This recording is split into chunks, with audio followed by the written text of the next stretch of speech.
Have you tried everything and still found no real solution? If that's the case, the new minutes will be a game changer. Keep on watching.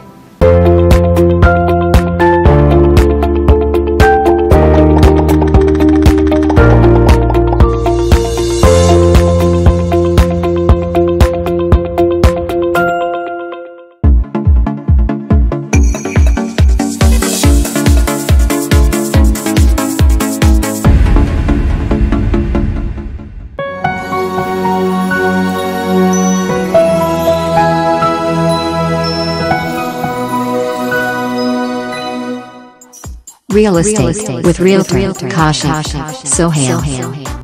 Welcome to Washington America Show with international multimedia journalist, multidimensional, multifaceted artist and director of Human Rights Justice Council USA, Dr. Kashif Sohail.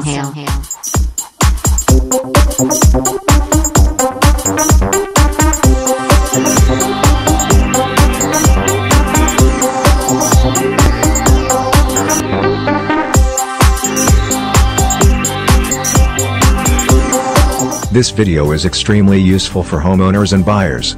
Because home sales are so intertwined with economic growth, it is not surprising to see legislation intended to stimulate home ownership. We'll discuss recent legislative incentives for home ownership. These reforms include a first-time home buyer tax credit, a refundable tax credit for property taxes paid, and an annual flat amount tax credit for homeowners, all largely paid for by restricting the home mortgage interest deduction to a rate of 15%.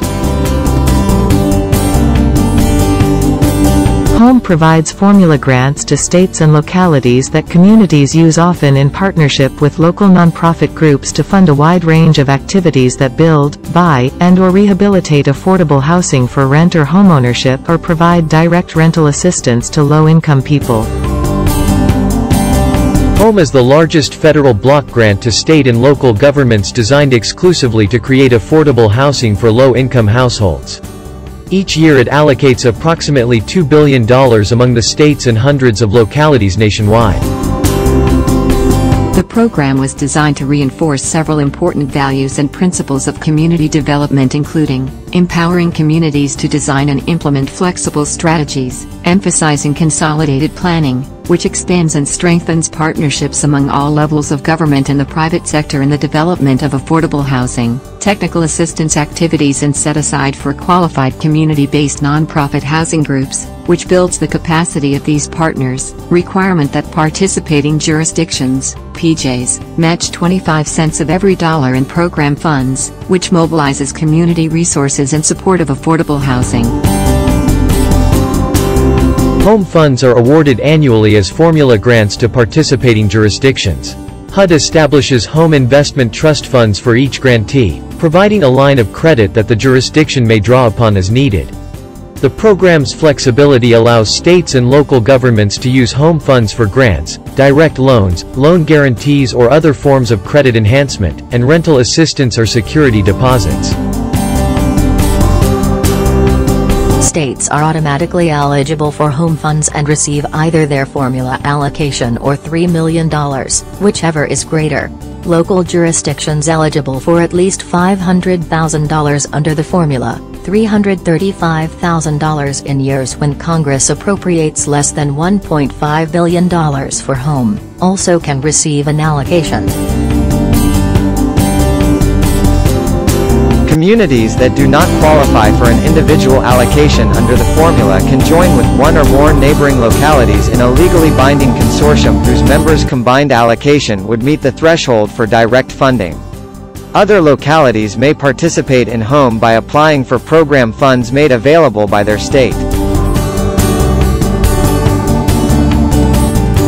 Congress sets aside a pool of funding, equivalent to the greater of $750,000 or 0.2% of appropriated funds, which HUD distributes among insular areas. The eligibility of households for home assistance varies with the nature of the funded activity. For rental housing and rental assistance, at least 90% of benefiting families must have incomes that are no more than 60% of the HUD-adjusted median family income for the area. In rental projects with 5 or more assisted units, at least 20% of the units must be occupied by families with incomes that do not exceed 50% of the HUD-adjusted median.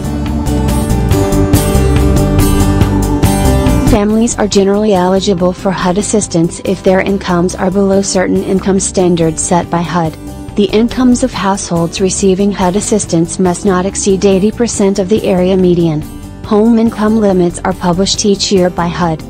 Unlike the poverty measurement used by some other federal benefits programs that target low-income populations, income eligibility for HUD-assisted housing varies by locality and is tied to local area median income.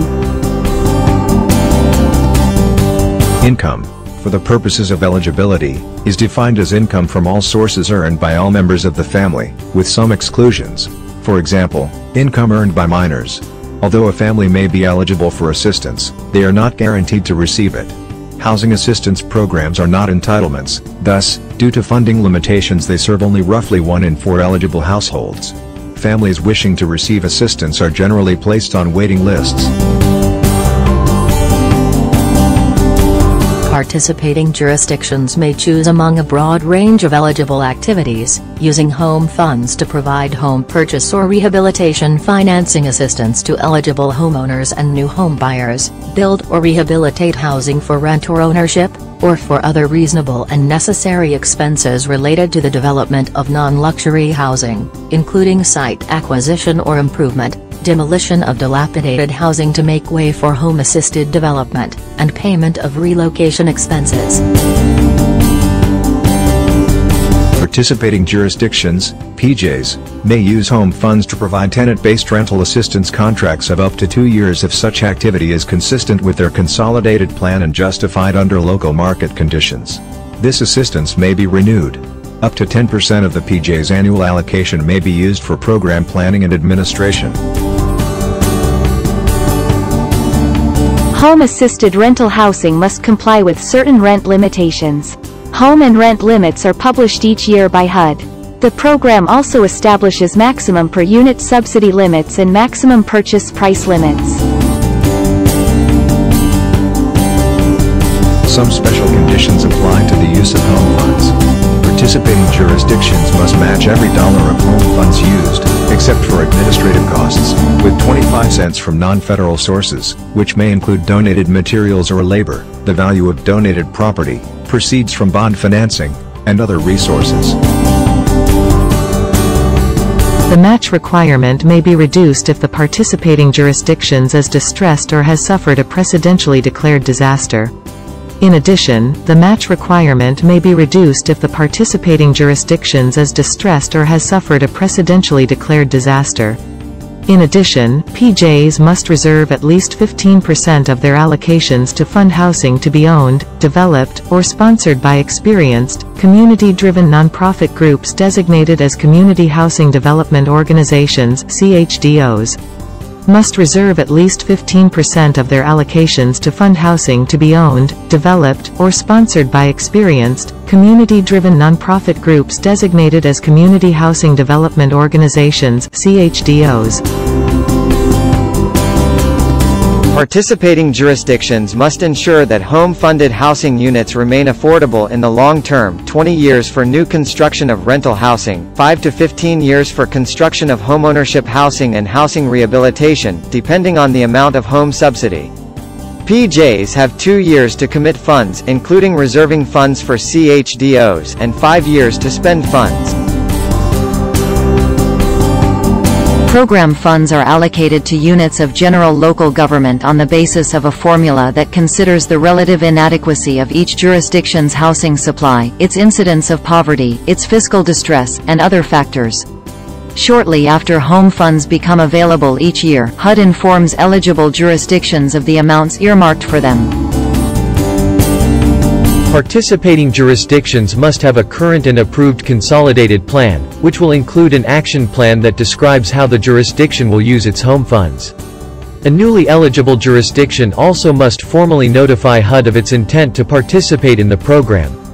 Descriptions of planned and recently implemented activities undertaken by individual grantees with home funds are described in summaries of each community's consolidated plan. The Veterans Benefits Act of 2003 was signed in December 2003. This legislation changed housing benefits for veterans in certain material aspects. A few years later, the Veterans Benefits Act of 2010 was signed into law in October 2010. This legislation reauthorized and/or made improvements upon these regulations.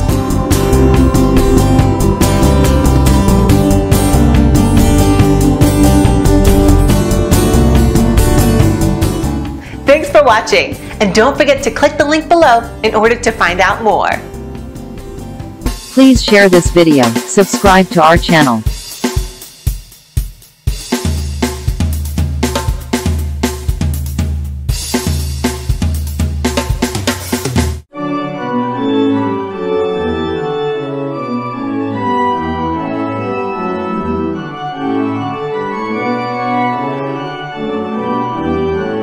Are you looking to buy or sell a home anytime soon? If so, you've come to the right place. We'd like to give you the opportunity to work with one of the top local real estate agents and get the best deal when buying or selling a home. The fact is, experienced agents can often get you a 2 to 10% better deal on the purchase or sale of a property, mostly due to their experience in the local marketplace and their ability to negotiate the best deal. So contact our top agent now and start the process of buying or selling your home.